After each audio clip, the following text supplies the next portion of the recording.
Harden with 5 turnovers. They have not lost.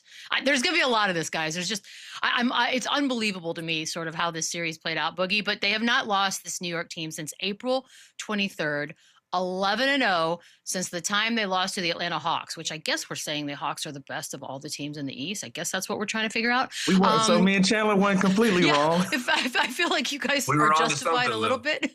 Validation. That being said, Boogie, there's obviously a lot of celebration going on in New York.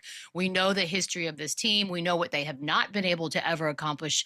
And then 1999 is the last time they've been in the finals. So this is the best team at least since then, or where are you putting this team? As far as a Knicks team? Heck yeah. We're going to go crazy.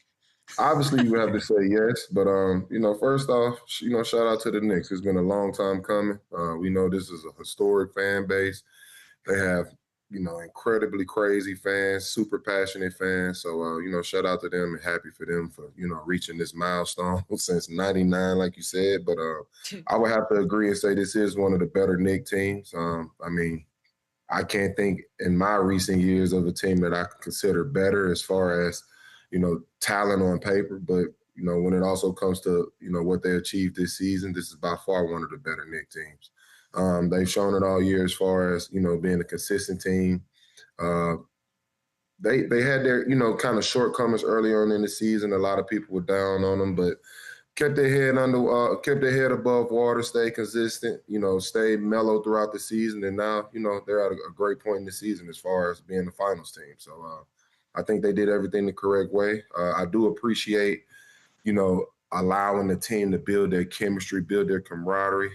One thing that I don't like about current NBA is how quickly teams turn over yearly.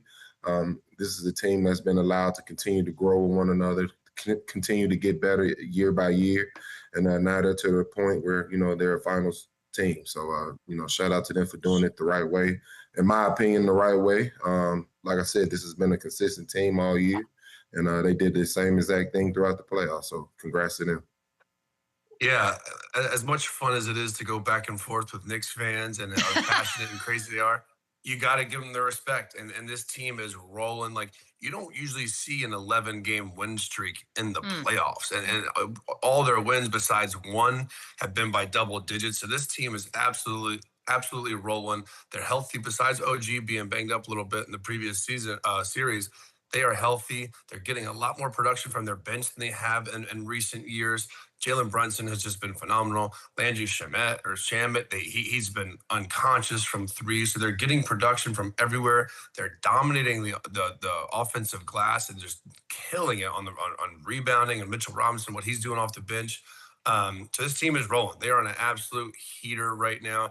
And it's the best case scenario because the other two teams on the other side are just beating each other up and looking like they're going game 7. So the Knicks are able to get that rest and get fully healthy and get prepared for either team that they see. But you got to give them their flowers. You got to give them respect. They are doing it on both sides of the ball. They are not turning it over as much as they were. And all season long, they've kind of been up and down, right? They've always had the talent. They've shown flashes of brilliance. They've shown inconsistencies. But right now, they're in one of those momentum roles right now where they can do nothing wrong. They're locking up. They're scoring the basketball. They're keeping, think about their quarters. Think all quarters last night. They held them in the 20s. Like that doesn't happen really anymore. And keeping on teams under 100 points is impressive. So they're doing it on both sides, and it's been a hell of a season. And again, there's always going to be dramatic storylines with this team. Or should we trade Cat? Is Jalen the best player ever? Is Mike Brown going to get fired? They're going to the NBA Finals, and like Boogie just said, they have that consistent core. They have the OGs, the Bridges, Bruns. They've been together for a while now, and that's paying off because you can see the familiarity and the comfortableness that they have. So congrats to the Knicks. They're going to have a dogfight whoever they play in the finals, but that's how it should be, and that's probably how they want it. Also, as the person who handles the superstition on this panel, they also beat the NBA Cup jinx. So that's something that's working. Yep, I got y'all. Lou, the historic run it's not a secret. Winning margin of 39 points in these series, each one, which I don't even understand the math. The talent has been there, obviously. It's the clicking that's sort of been come and go as far as the Knicks go. But however, they're going to face Thunder or Spurs. And like Chandler just alluded to, it's probably going to go 7. So these guys are going to be tired, exhausted, and beat up by the time they see New York. New York could win the finals, Lou. Yeah, like we keep talking about the Western Conference like they untouchable. You got to give credit where it's due. This New York Knicks team, they 8-0 in their last 8 playoff games, 11-0 before that. So if you look around and what they've been able to accomplish, like Chandler just alluded to, like Boogie just alluded to, let's think about the conversation we were having about this team and their journey, right?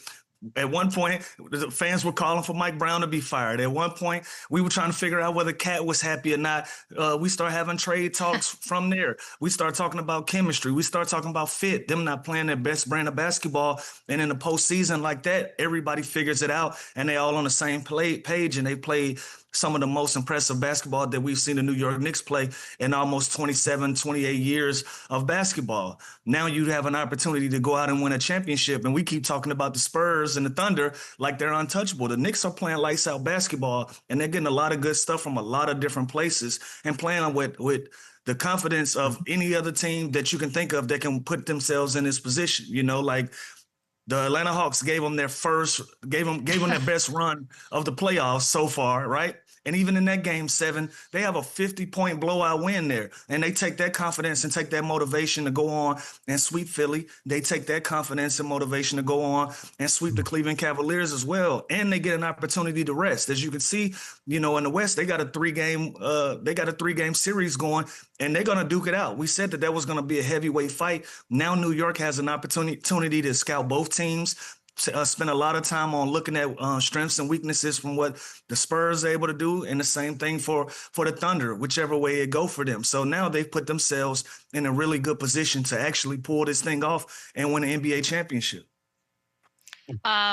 It's funny. I don't know if you guys feel the same way I do, because we talked about the Mike Brown of it all, and they did fire Tibbs for not getting past that point. It feels like there's an entire reset that's just been put into place in New York with this organization, because Brunson, Cat, Bridges, and OG all under contract for the next 2 years. Chandler, call me crazy, but like no matter what happens from here on out, they're good now. Yeah, like the reset button has been hit. They should be allowed to marinate.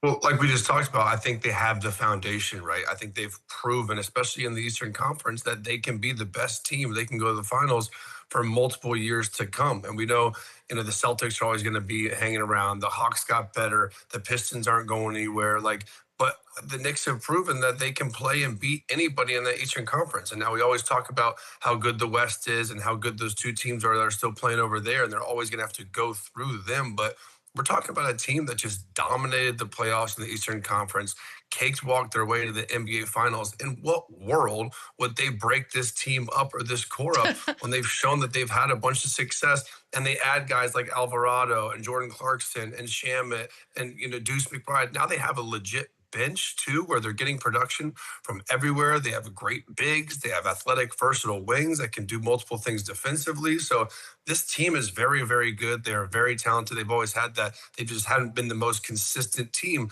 like the Pistons were throughout the regular season.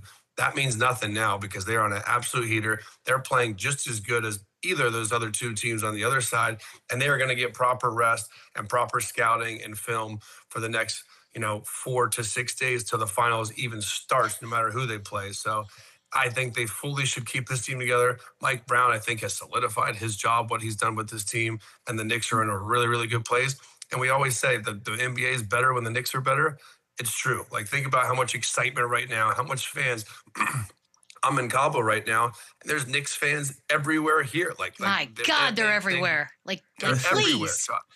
So can we put this conversation, can we put the Tibbs conversation in the closet? Are we over that now? I think we have to be. Yeah. Are we convinced that this team has moved on? Yeah, they better. For now.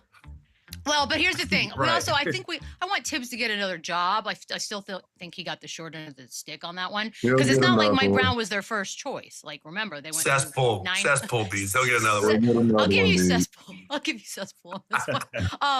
By the way, that was just some footage of Knicks fans absolutely losing their minds. The only positive thing I can say about Cleveland is they tried to shut out the celeb fans from courtside. Took their money and said, no, you can sit in the second and third third rows. That didn't work. We know that Like now, that move. Boogie. They tried. Let me ask you this, because you could make the argument that after being up 22 in game one, Cleveland quit, or you can give them the benefit of the doubt and say, no, they didn't quit until last night. Where along this journey would you say this team absolutely gave up? I would say I didn't see much of a fight or an effort outside of that, that 20-plus point lead game one. After that, it seemed like it was a team that wasn't really interested in competing or trying to advance to a finals. And I'm on the outside looking in, but the force, the fight wasn't really there throughout the rest of the series. It kind of looked like it kind of looked like fluff until towards the end, and they could just kind of the term I like to use is tuck your tail. It seemed like they tucked their tail after the first half usually, but just didn't seem like a group that really wanted it. There's a lot of things you could kind of dissect as far as what you think went wrong with Cleveland, but I keep it pretty short and brief. It just didn't seem like a group that was there to advance. I think they lost something. I think they lost something with no Schroeder. Once you see no Schroeder in a game like that's not going to give you physicality, not going to give you that toughness that they needed. I felt like they lost a lot right there and one of their best role players. Other than that, nobody else competed. I'll say it. I think last night they had to make a decision whether they wanted to get back on that plane or not and do this again. And I think they made the decision. We cool. We outgunned and outmanned, and we're going to stay right here in our building, and we're going to lose it like this. I didn't see a lot of competitive fight last night. Like last night, you let a team go out and get almost 40 points in the first quarter. That should tell you everything you need to know about where they were competitively and them trying to give themselves another opportunity to compete in this series. I didn't see it last night. You know what this reminded me of, guys? Like, that last game before All-Star Weekend when, like, you kind of start thinking what plans we got, when is the flight, where are we going? I feel like once they got kicked in the mouth early last night and they went down double digits, it was a wrap. And I was all over the Knicks last night because of that exact reason. Like, dude, are we really going to get on a plane and go back to New York just to lose in 5? Like, and it just feels like they were just defeated right off the rip and they never had a chance. And there was a level of them quitting because they just knew the series was over and this game was over and they're just going to pack it in. And hey, we made it to the conference finals. We still got our young guys, our core under contract. We still have a lot of talent, still have a good coach. Like, I think that starts playing into when you get down the way they got down. I mean, they got their ass kicked, and this was over. This was over before it even begun, really. So I think there was a moment in time where, like Boogie said, they can just tuck their tail and pack it in early. And the Knicks did a great job making that a point to get off to an early start to allow them to do that. I just think this Cleveland team never showed that, we've seen teams get down 22, even lose games after being up by that much. They just never showed that they were that team that would be able to do that as far as like mental strength was concerned, which is exactly how this played out. They did go down 3-0, and Kenny Atkinson, one of many interesting takes he's had during this. Here he is on the analytics after being down 3-0. Analytically, I think we've won I said 3 out of 3. We're 2 out of 3 in the expected. I don't know if you guys follow that. There's an expected score, and we won 2 out of the 3. And I know you're looking confused, but I'm not. There is really, if you believe in process and all that, like, man, take that later. What in the hell does that even mean? Anybody who wants to take the analytics route on this bad boy? Boogie looks like he's ready. And listen, I've been consistent in how I feel about basketball. You got numbers guys and you got vibe guys. I'm a vibe guy. I'm a vibe check guy. I got to go out there and look you in your eyes and say, are you willing to compete? I don't care about numbers. I don't care about what the numbers say works best for us. At some point, you got to throw that in the trash can, and you just got to compete and play basketball. So on paper, whatever analytical numbers they were looking for to say that they won a game, it didn't win a game. It didn't win a game, brutal. Coach. So I don't want to hear this if I'm a fan. I don't want to hear this if I'm the front office. And I damn sure don't want to hear it if I'm in uniform. Is that a nice way of trying to ease over the pain of being down 0-3 at that time? Whatever the message was that he was trying to get across, optically, this just sounded bad. It looked bad. And it sets the standard for your team. And I've said it publicly, man. I love Kenny Atkinson to death. This is one of my favorite people that I've ever worked with in the business. He's responsible for getting me back on my feet in my career. After I tore my ACL, we worked side by side every day of the week.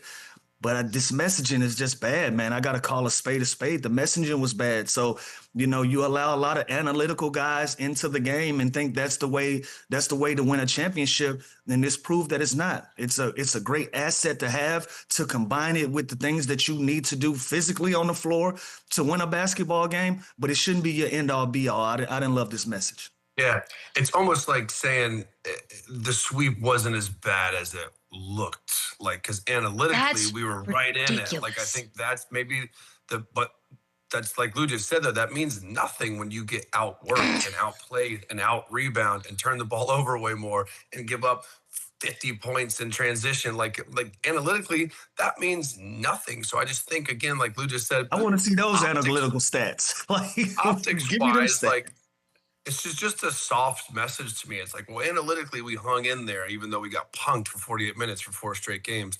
It means nothing. This guy also said that James Harden is one of their best perimeter defenders, which is like, I don't know how you can watch the film. I don't even care analytically what it says. Like that Jalen Brunson end of game there in game 1, like you just can't. You can't say that kind of stuff when it's not true. Like, and so analytically, I get it.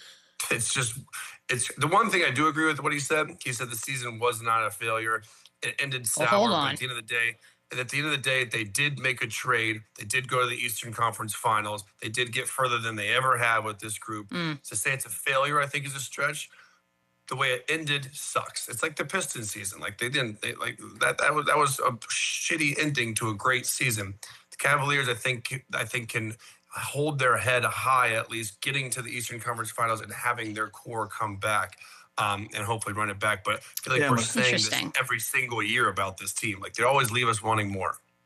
Analytically, they had a better year this year than they did last year. Analytically. Yeah, there you go. That's what we call that? Lipstick on a pig. They got to another That's what step. this is. And I'll back you on that, because if I go to the Eastern Conference Finals, you can't tell me my season. You can't tell me my season was a failure. Your postseason, this round was a failure. For you guys to go out and make the trade, put the group together to get to the point of competition that you built that team for, and to fall short and can't even go get one game, that is considered a failure. Now, when you put everything into perspective, to trade away Garland, to bring in James Harden, to go out and get Keon Ellis and Schroeder, Ellis made an impact early on. Schroeder made an impact throughout with his presence.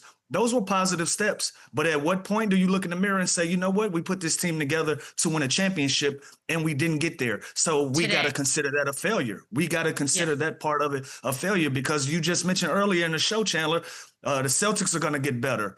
New York Knicks are where they are. Detroit is going to come back with a vengeance. Nobody is going to wait around for you guys to continue to slowly build step after step, block after block. Some of these teams are going to skip steps and they're going to get there. Atlanta Hawks, they'll be active this year in trying to make that team better. So everything around them is trending for them to go backwards if this is going to be your response to getting swept in the Eastern Conference Finals. So is it a complete failure? No, but you got to take some accountability and say, we didn't reach the level that we wanted to reach with this group.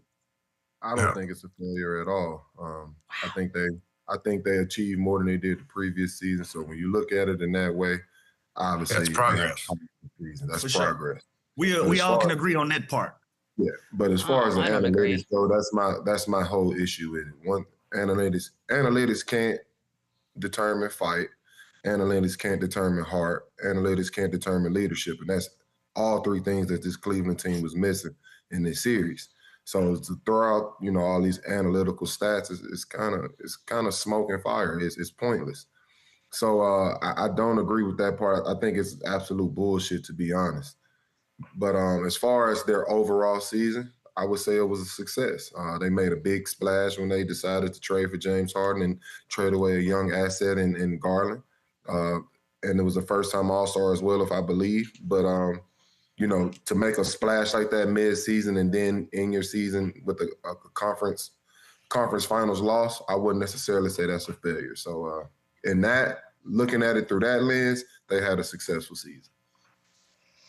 So I'm a little confused, right? And I'm going to get to James Harden in a second, but we just talked about lack of heart, lack of leadership, lack of this, that, and the other. Talking about putting lipstick on a pig when you try to point out analytics and somehow make it seem like not as bad. If all that is true, and obviously it was because you just got swept, not close, like you got swept, then this can't be considered something to build on moving forward at all, because nothing that you just named is fundamentally sound in moving forward. If there's no heart and leadership in that locker room, these dudes have been there with the exception of James Harden, and nothing's changing. Like you're just taking these incremental tiny steps. I feel like a lot of things should change. I don't think Kenny Atkinson keeps his job. That's a big step. Yeah. But is it a big step? Because they're not going to change personality by next season. They are who they are. There's a couple of big pieces that can change everything about this group that'll probably sort itself out. James Harden, free agent. That's a big piece right there. So do you keep him? Do you not keep him then? Because you're good. He's got a lot of money. I think you take a serious look at it. Like, there's not a lot of James Hardens walking around on the streets now. Granted, he didn't play great basketball. He's at the end of his career. He's an older guy. But you also have to consider the namesake is James Harden. So, but if you're the Cleveland Cavaliers, you're weighing all of your options. I don't know if it's just a shoe-in to fire Kenny Atkinson. We're talking about a guy that was the coach of the year and 2 seasons removed. I think he's a quality coach, but I think he got out-coached this round. So does it necessarily mean he's a bad coach? Does that necessarily mean that you can go find another Kenny Atkinson out there with some of these coaches available? Who knows? That's going to be a lot of conversations. So just because something goes wrong, I'm not a fan of just losing your job every time something goes wrong in this world of sports. I'm not either. Like, there has to be it has to be some consistency in that. But if it's not what you're looking for, then you look at that if you're Dan Gilbert. But just because you get swept and it looks bad, you still got to the Eastern Conference Finals. There were some positive things that happened, and you just don't lose your jobs because of that. Stop that was a hard sweep. That was a hard sweep. That wasn't just like, ooh, we were in it. We went to overtime. I mean, but again, it's not your reality. It's not your reality. But I think he loses his job, and I think San Antonio is down. If San Antonio is down 2 games right now, we're not asking for Ms. Johnson's job. It's a process of these things. But it's different expectations. You went from what you were last year. Expectation is to win a championship, Bees. I know, but Cleveland already had last year as what we consider a quote unquote failure, simply because they started the way they did and they absolutely fizzled out in the playoffs. You kept your job. Right, but no, but as an owner, I'm not telling you like this is what I would do, but I'm telling you owners, they are billionaires for reasons. They sort of go off a whim. And if they wake up this morning and decide, you know what, enough is enough, we got embarrassed, I'm just going to make a change. It doesn't have to make sense to us. And we've seen so many coaches of the year get booted within the next 700 days. So it is what it is. I can get that part, but we speaking like we supposed to respect him waking up and being emotional. Like, no, I don't respect that. Now, can he do it? And that is right, sure. Yeah. But I'm just saying, I don't think that's the best move. Again, did anybody expect them to be swept? No. Did they play bad? Yes. Was it embarrassing? Yes, but once everything settles down, you got to take a look at what you got inside of your locker room and who do you have coaching this basketball team, and ask yourself, can I go out and get somebody that's going to get me over that hump? If the answer to that is no, and I feel pretty comfortable where I am, but I have to make some decisions to move forward, then you keep the core of what you got going on. That's my opinion. Yeah, like think about it. The league is really, really good, man. Like they went to the conference finals. You know how many good teams there were this season? And yes, it ended embarrassingly, and it ended in a really, really bad sweep to a team that's playing really, really good basketball. So yes, it sucks this morning. Yes, you have that sour taste in your mouth. But at the end of the day, Kenny Atkinson has got this team playing at a high level. We are talking about the Cavs, no matter what happens with James Harden or whatever this summer. We are going to be talking about the Cavs as a home court advantage team next year with Donovan Mitchell, Jared Allen, Evan Mobley. And I think they're going to have to bring back James Harden, because there's no way I'm trading Darius Garland for a half rental season of James Harden. Like, he will be back in a Cavs jersey next year, which means they are going to be loaded again, and they're going to be one of the more talented teams. So again, I do think NBA owners are short-sighted. They want immediate results. They want championships, and that's not really realistic. Like, let's be honest. Did we really have expectations for the Cavs to win a championship this year? No, Chandler, but 40 points in a blowout game? Like, how is that playing on a high level? If I'm a coach and you guys come out here and you just absolutely don't want to be there and you lay an egg, like, somebody's got to take some of that blame. That is, I know you don't like sweep, but it's a sweep. It's you can have. Yes, it does mean that. Well, then we should ask for Quinn Snyder's job in Atlanta. Like, you don't ask for jobs because you get embarrassed. It happens, and part of the team that beat them. We tried to fire Mike Brown this year. Like, everybody got to calm down. Like, when things go bad, everybody like, fire this guy, get rid of this guy, trade this person. Panic. Like, sometimes we got to respect the journey and go through something. Nobody don't want to go through anything no more to get to a level of success to where you can be proud. We want just all this minute-made, ready success. It don't work like that. They ran into a team that's better. And I still feel pretty confident in the core of what I have going on. Am I better than some of these teams? Yes, but I'm not better than the New York Knicks. Let me figure that part out. But you don't clear the team out. You don't fire the coach and then expect to get right back to where you were. You're one block away from the level that you want to be. So do you need to make adjustments? Sure. But do you just go out and be emotional because you got embarrassed? That's not the best way to do it either. You act like it's my rules. No, but you're fighting it, so we're talking to you. Tibbs, at this point last year, it made it to the conference finals, didn't get out of the conference finals, out of a gig. Like, this is what happens. I think Kenny Atkinson has been given the shot. It's not just as easy as it's not just one caveat to this though, Beetle. It's about culture. It's about your players being hurt, saying that you're practicing too much. It's about all of those things, not just losing. So then the culture sucks. So whose fault is that? Whose fault is it if the culture sucks? They're a top 2 team in the East and a top 4 team in the NBA right now, and we're just shitting on them. Want to fire their coach? Really? Like, so let me ask you this, Conrad. Let's do this. I almost called you Conrad. That's how worked up I am. Let's go down the list of the teams. How many would you actually give a real shot that the Cleveland Cavaliers were going to beat? Because even though analytically they are what they were, none of us gave them a shot in hell to do anything. It don't matter what we gave them. We just talking. It don't matter what we gave them. They were there. We can't take that away. Analytically, we never took it seriously up until today. We still didn't take it seriously. The Knicks either. We didn't take them either. After game 1, we started to go, all of us had Detroit and all of us had the Celtics. Like, come on, we're going to call a spade a spade. Guys, none of us believed in Cleveland for a reason, because of last season. We're still not calling for jobs. I feel like the personnel change. I'm just telling you, it's going to happen. I don't want it to happen. I like Kenny Atkinson. And that's fine. For the first time, we argue without Boogie. I know. Hey, I loved every bit of it too, by the way. But no, I would have to disagree with Bees. Like, I think that's a bit extreme to jump to a conclusion like that. Like, they had a great season. Like, regardless of how it ended, they had a great season. They had a better season than the previous season. That's all you can really ask for when it comes to sports. Now, if they did worse than the previous season, then that's something you have to take into consideration. If they go out the same way and the results are worse than last year, yeah, we need to come back to the drawing table. We need to figure some things out. But this team did exactly what they wanted to do, which was get better. Did they get the ultimate prize? No, it's always one winner, and it's a bunch of losers. But at the end of the day, this is a team that has continued to improve with each season. They made a huge splash when they decided to trade for James. The team got better. They made it to the conference finals. Now, next year, things might be up in the air because now it's almost a make-or-break type season. If we made it to the conference finals this year, next year we're expecting to be in the finals or a finals winner. Now you can come to the table and start considering things. But as of right now, I think they did everything they were supposed to do.